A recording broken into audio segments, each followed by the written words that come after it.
feudal Japan, a group of warriors rose up to protect the people and eliminate invading enemies, not only with the way of the sword, but with honor as well. This group of people were, of course, known as samurai.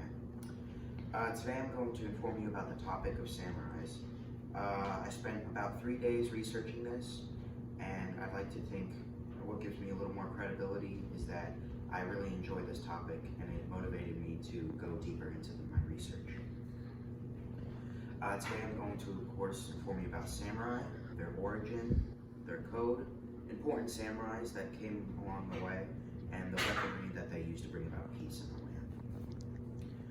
the land. To start off, the first samurai were,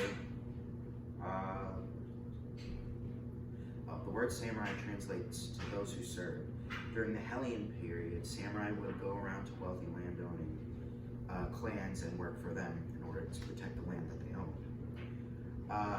In the 12th century, the power from the emperor actually transferred to the clans, and they fought over it for a while. Eventually, it came down to two clans, the Taira clan and the Minamoto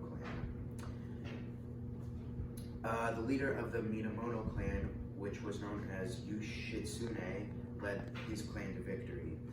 He and his half-brother established a new government called the Kamakura Shogunate, and his half-brother took up the mantle of shogun. His half-brother was named Yoritomo. Under the shogun, political power shifted from the already established emperor to the new samurai. What kept them in check was actually their code, as I said before, Bushido. It became the center of their lives.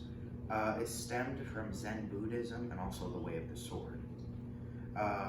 It emphasized important attributes such as military strength and fearlessness, but also passive attributes such as kindness, honor, and honesty. Now that I've informed you about their history and a little bit about their code, it's time to tell you about some important samurai. So previously, I mentioned a samurai by the name of Yoshitsune and his rise to power with his half-brother. I'm going to now tell you about an important part of his life, which of course is the end of his life. A little reminder, he led his clan to victory along with his brother, the first shogun. So over time, his brother actually became a little jealous and ambitious of him. I got this from my source. It's still a little unclear, but we've narrowed it down to those two options. So despite his loyalty, Yoshitsune hid from his brother along with a couple of his followers. They hid at a warlord's house, but eventually the warlord died, and the son of the warlord turned on Yoshitsune and his followers. Along with his followers, they fought them despite being outnumbered, and at the end of the fight, only Yoshitsune and his brother-in-arms survived. But not long after, he feared of bringing dishonor to his family by getting captured, so he eventually killed himself and his family. This was known as ritual seppuku. Another important samurai is Toyogawa.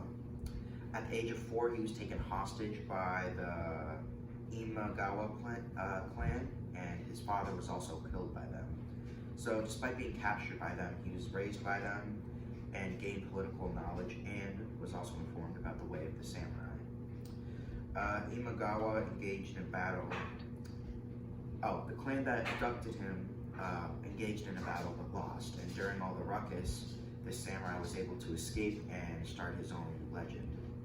He took control of a province called Miyakawa. Over time, he expanded his territory and his power. Finally, he honored his father by killing the clan and finishing off the clan that once enslaved him. After the current shogun died, he and 4 other samurai were put in place to take care of the shogun's son until he became of age to take over the rule of shogun himself. But as you can expect, he didn't really like that idea, so he removed the son from the clan and he himself became the shogun. So as shogun, he of course commanded many samurai, won many battles, forged alliances, and he is noted as a very important contributor to the transformation of the city of Edo into modern-day Tokyo, which is the capital of Japan. The last samurai I'm going to talk about is Hattori Hanzo.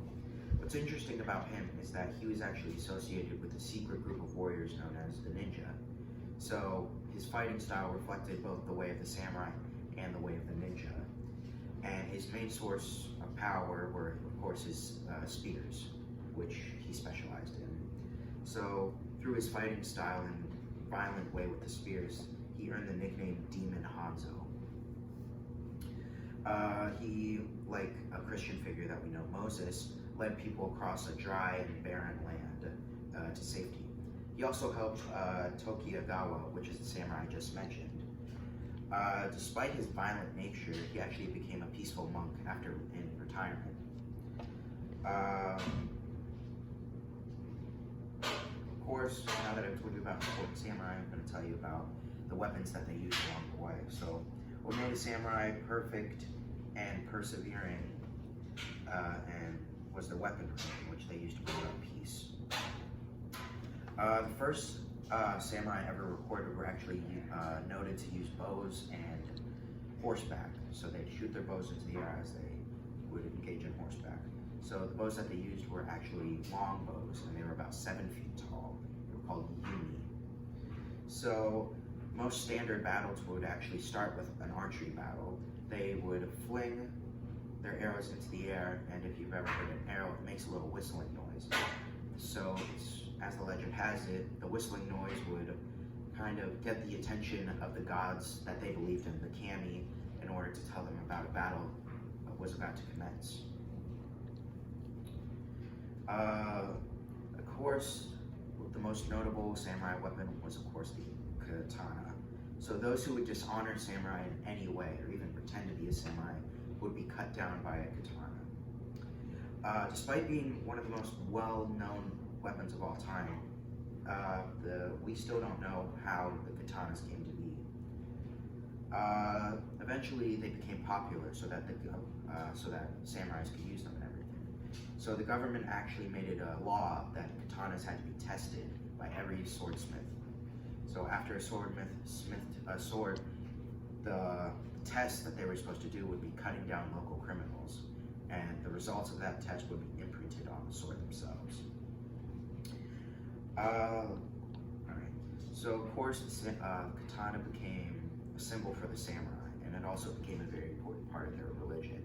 They would see the sword as an extension of themselves as they slayed down everybody. As I hope you've learned, the history of the samurai is one of honor, violence, and peace. Most samurai became legends, which I thought was very interesting. Like, so many legends came from this just one group of people. My purpose today was to inform you about an ancient part of the world that I hope never gets forgotten.